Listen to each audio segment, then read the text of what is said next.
some more Reader's Digest. I tried to find issues that I didn't show in the last video that I did, like this.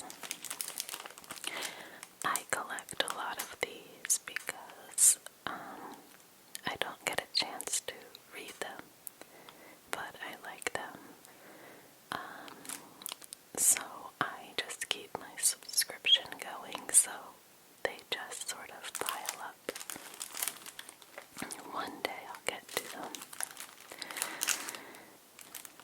And they look small, but there's a lot to read in them. So I'll just begin. We'll see if I open them. So here I have 1, 2, 3, 4, 5, 6, 7, 8, 9, 10 different issues.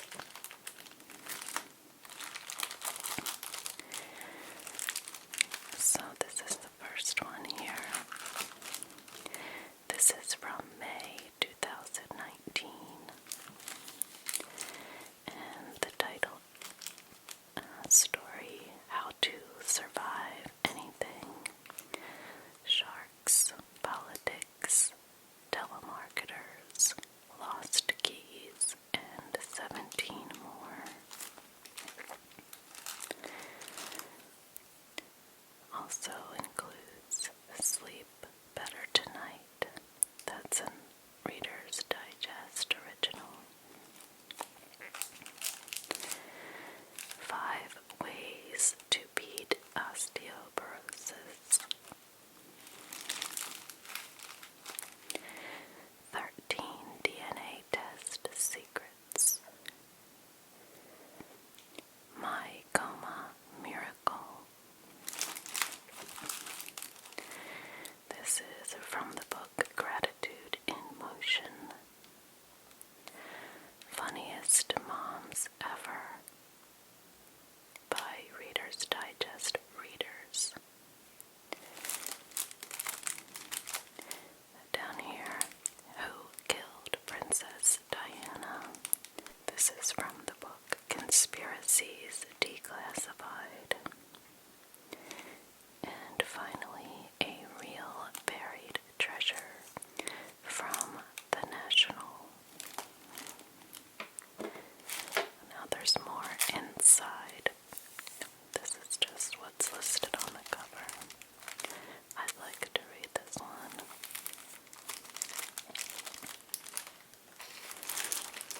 And the next one here. This is from June of 2019.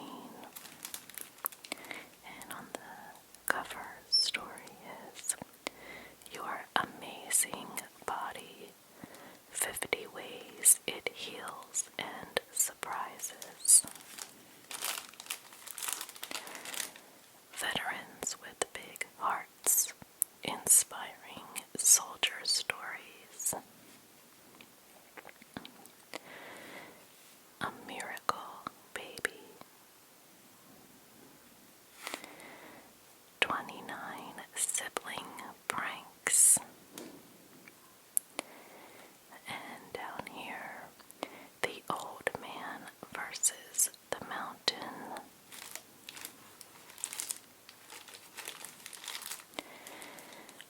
Here on this side, 12 remedies doctors take. And down here, The Dog Who Saved My Life.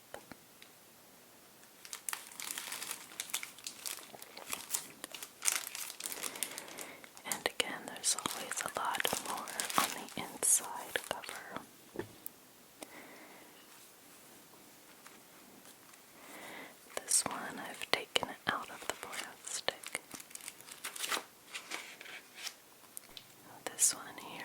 is from July, August of 2019. And on the cover we have Every State's Best Food, America the Tasty. Also here, 13 Truths About CBD.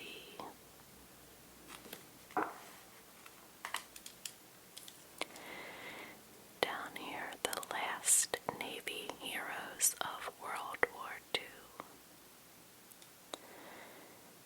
Down here, eye-popping road trips, and this is winners from our annual photo contest. Down here, the small town spirit lives here. This is the triumph of Mount Vernon, Texas. And then here we have Long Live Your Pet. And this is a Reader's Digest health report.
one is from April of 2020.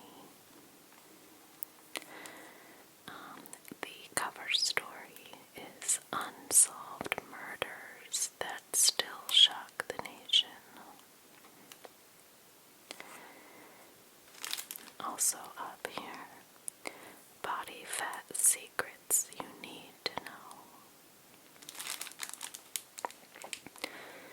Coming down here, why are our soldiers on food stamps? And this one right here, stop worrying, do a jigsaw puzzle. And down here, this one, he paid off a stranger's taxes. And over here, 6 fast back pain fixes.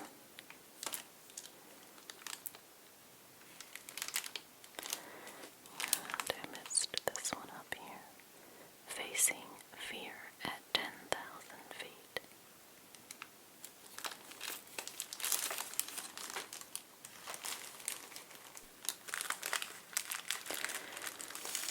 Okay, so this one is from May of 2020.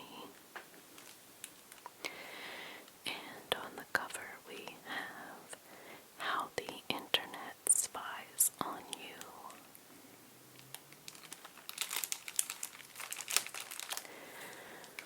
Right here, they cured their own diseases.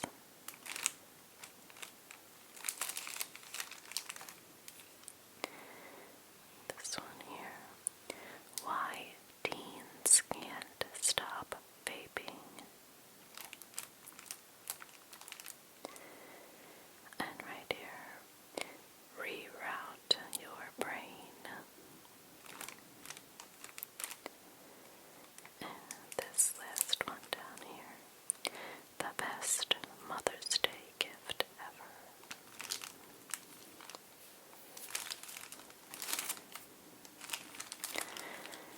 And this last one down here, 5 reasons to love butter.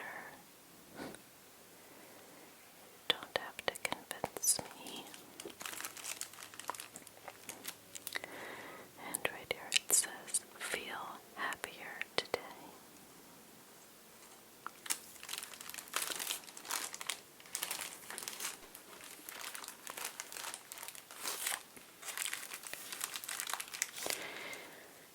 This one here is from June of 2020. And the cover story is, find your happy place. We're here to help. This one here is a small town's inspiration.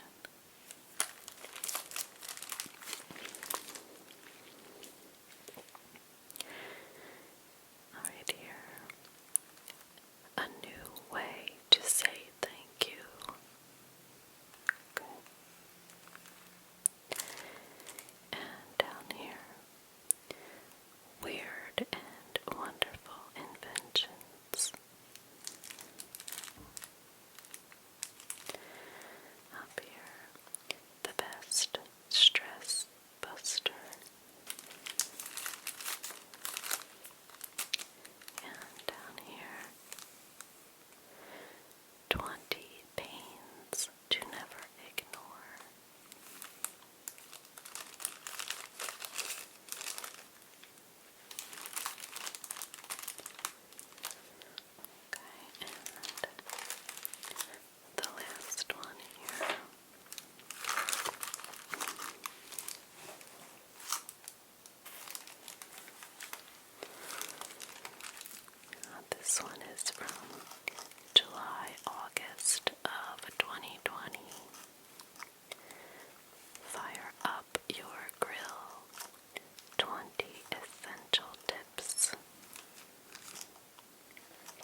Is sun protection bad for you?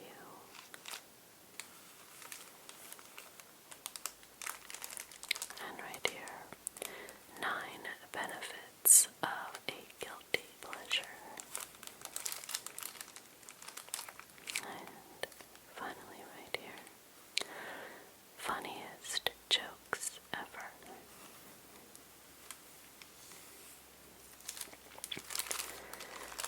Okay, so that was our last one. So let's see. 1, 2,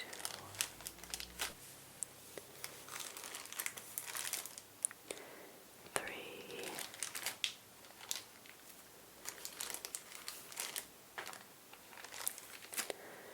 4,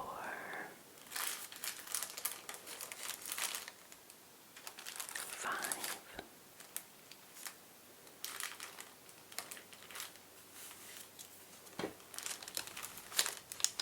6,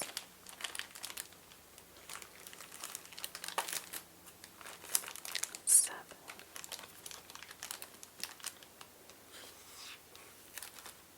8,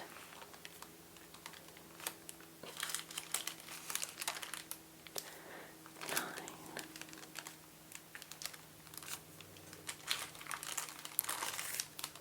and 10.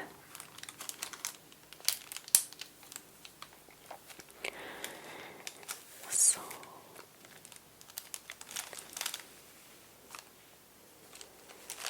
I think that I will maybe open one up and read a little from one.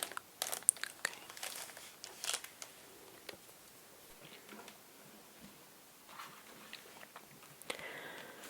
Alright, so I am going to read just one article, just because I have a little time to add to the video. So I just picked this first issue here. And I am going to read this one here about the man who buried a treasure.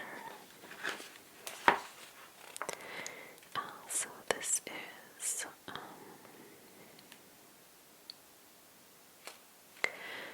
a story about a man who buried a treasure. Okay. And this is him, Forrest Fenn, with just a few of his collectibles, and his dog, Willie. Okay. So, starting here. Please don't say I buried it, says the email from Forrest Fenn, the 88-year-old retired antique dealer from New Mexico, who engineered one of the biggest treasure hunts of the 21st century. Just say I hid it. I read this line over and over, wondering what Fenn meant and looking for a clue. He didn't write, I never buried the treasure. He just doesn't want me to tell anybody else he did. Which means what exactly? My mind races, and I briefly consider giving up on journalism to become a full-time treasure hunter. That is the power of Forrest Fenn's treasure, a prize that in the past 8 years has lured a surprisingly large and enthusiastic group of treasure hunters. Fenn and his wife ran a high-end gallery in Santa Fe, New Mexico, and amassed a personal collection that included Sitting Bull's original peace pipe and a mummified falcon from King Tut's tomb. In 1988, Fenn was diagnosed with kidney cancer. Faced with his own mortality, he came up with a crazy scheme. He would bury some of his favorite artifacts somewhere in the Rocky Mountains and then die next to them. My desire was to hide the treasure and let my body stay there and go back to the soil, he explains. He beat the cancer and put the treasure idea on hold for 2 decades until his 80th birthday, when he decided to finally go through with it, minus the dying in the wilderness part. Fenn filled an antique bronze lockbox measuring 10 inches by 10 inches with hundreds of treasures, gold coins and nuggets, rubies, diamonds, emeralds, Chinese jade carvings, and pre-Columbian gold bracelets. The contents are worth somewhere between $1 million and $5 million, based on estimates Fenn has given over the years. Then he took his treasure chest out into the Rockies and hid it. He wanted it to be found. That was the whole point. But he wasn't going to just give it away. This country was going into a recession, he writes to me. People were losing their jobs, and despair was the headline in every paper. I wanted to give some hope to those who were willing to go into the mountains looking for a treasure. In 2010, Fenn self-published his memoir, The Thrill of the Chase. In addition to stories about his adventures as an Air Force pilot and selling moccasins to the Rockefellers, it includes a 24-line poem that Fenn claims contains 9 clues that will lead to the end of my rainbow and the treasure. And the poem is on the next page, and I will read that too. At first, nobody really noticed. The Thrill of the Chase was sold only in a local New Mexico bookstore. But word spread, and by 2011, there was a small community of determined hunters. Once the media told Fenn's story, the chase was on.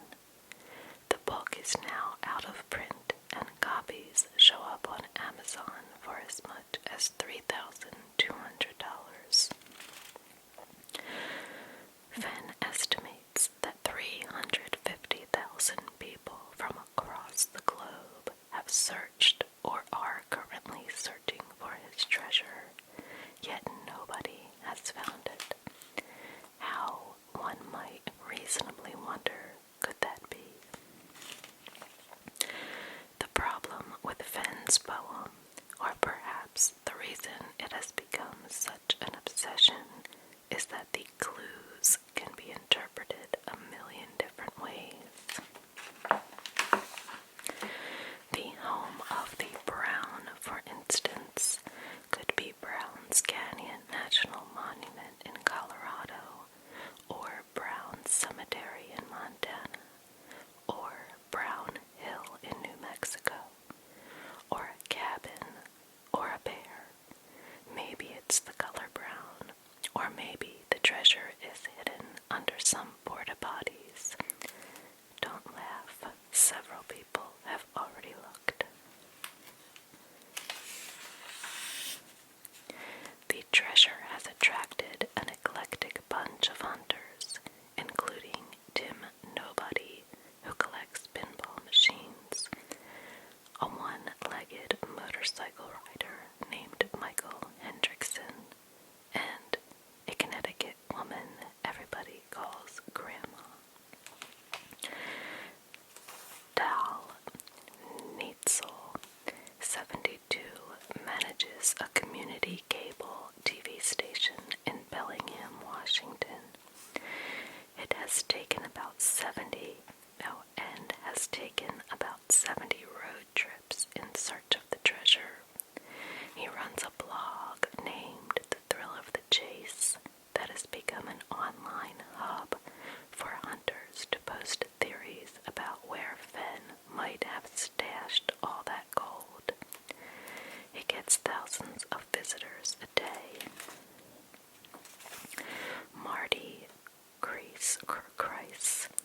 from Blue Ridge, Georgia, better known by her handle, Diggin' Gypsy, searches an average of 7 times a year for weeks at a time.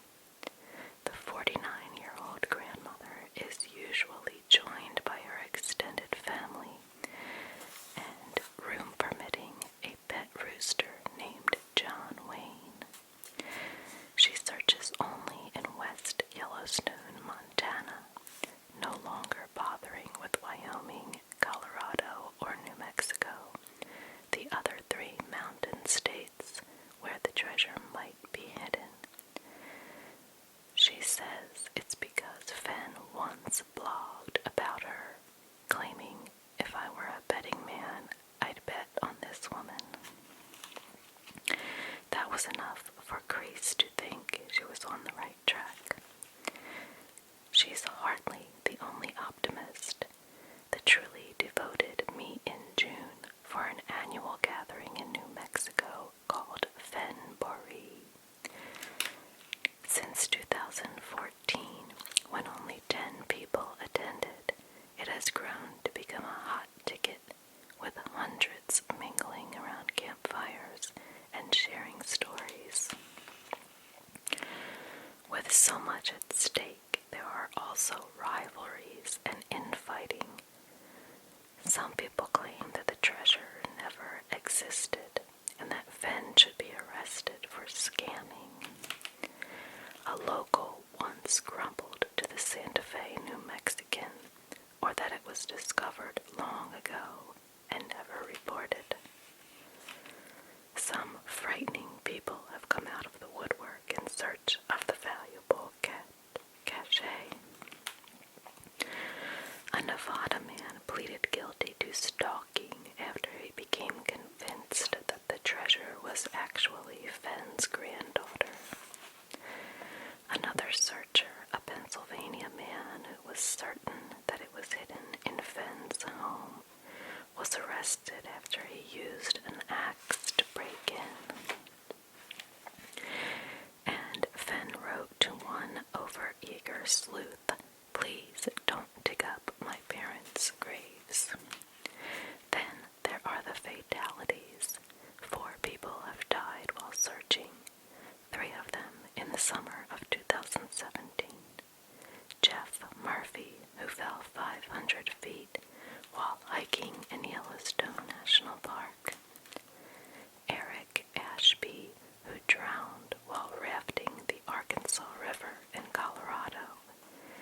And Paris Wallace, whose body was discovered 7 miles from his car in the New Mexico mountains.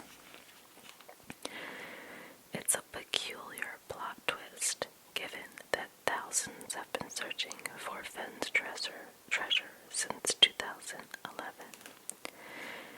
Has the terrain gotten inexplicably more treacherous, or have the searchers started taking bigger risks? Fenn, who has been loath to give away additional clues. It's all in the poem he would tell inquisitive hunters, has recently started sharing more details. After Ashby's drowning, he wrote in a blog post, "Please remember that I was about 80 when I made 2 trips from my vehicle to where I hid the treasure. Please be cautious and don't take risks." More clues he has revealed. The treasure isn't in a mine. I mean, they have snakes in them, he has said, or a tunnel. It's between 5,000 feet and 10,200 feet above sea level. It's not in Canada or Idaho or Utah or a graveyard. Where warm waters halt is not a dam, and it's not on top of any mountain, though it may be close to the top.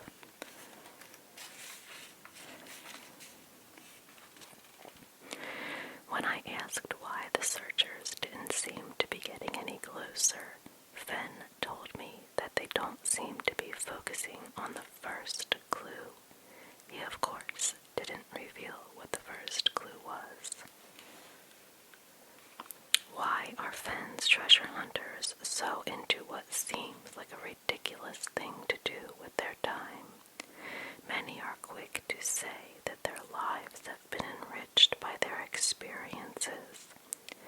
Neitzel says that prior to learning of Fenn's treasure, he never took a walk that wasn't necessary.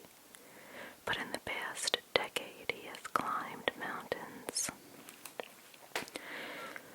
Grace will tell you how she used to cower in her tent, terrified of grizzlies or other wild beasts, but now fear feels fearless. It's changed us, she says. My sisters and daughters, we're brave Viking women. Nothing scares us anymore. For some, such as Bill Sullivan of Seattle, the mystery of Fenn's treasure chest is literally all they have. Sullivan, 60, is homeless and lives mostly out of his car. He'd like to have a roof over his head and dependable meals, but that's not why he's focused on Fenn's elusive jackpot.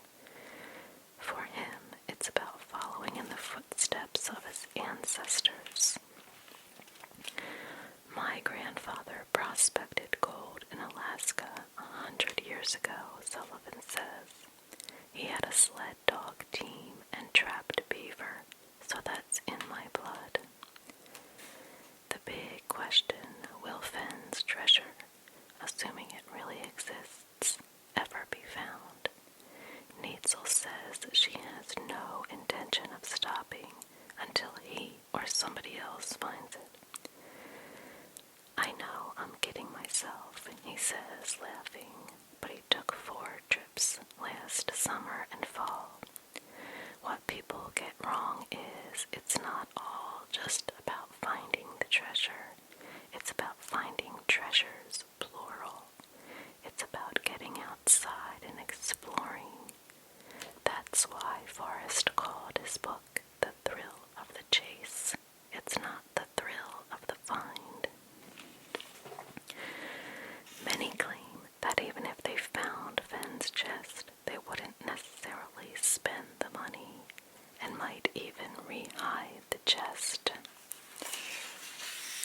Sullivan says he'd like to keep the chase going for a new generation.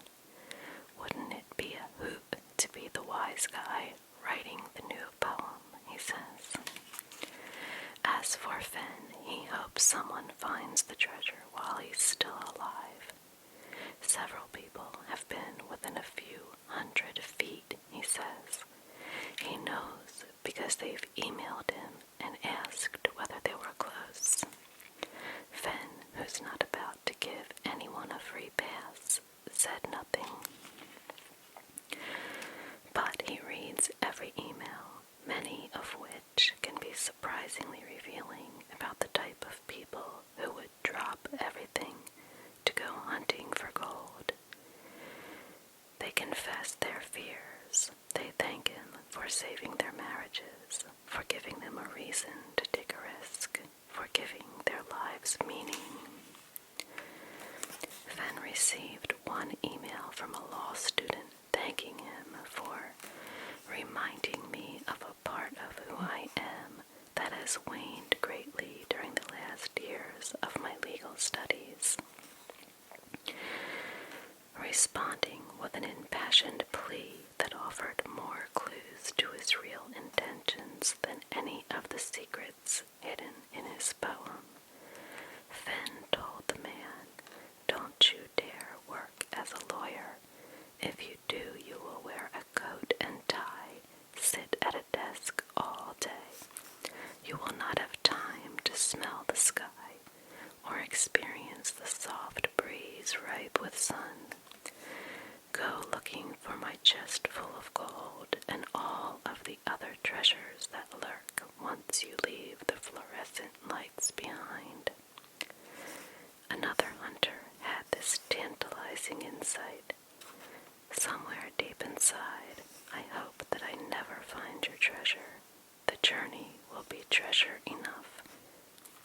So the hunt continues. Alright, so now I'm just going to read his poem. Okay. This is his $1 million riddle. Okay. As I have gone alone in there, and with my treasures bold, I can keep my secret where, and hint of riches new and old. Begin it where warm waters halt, and take it in the canyon down, not far, but too far to walk. Put in below the home of Brown. From there it's no place for the meek, the end is ever drawing nigh. There'll be no paddle up your creek, just heavy loads and water high. If you've been wise and found the blaze, look quickly down your quest to cease. But tarry scant with marvel gaze, just take the chest and go in peace. So why is it I must go and leave my trove for all to seek? The answers I already know. I've done it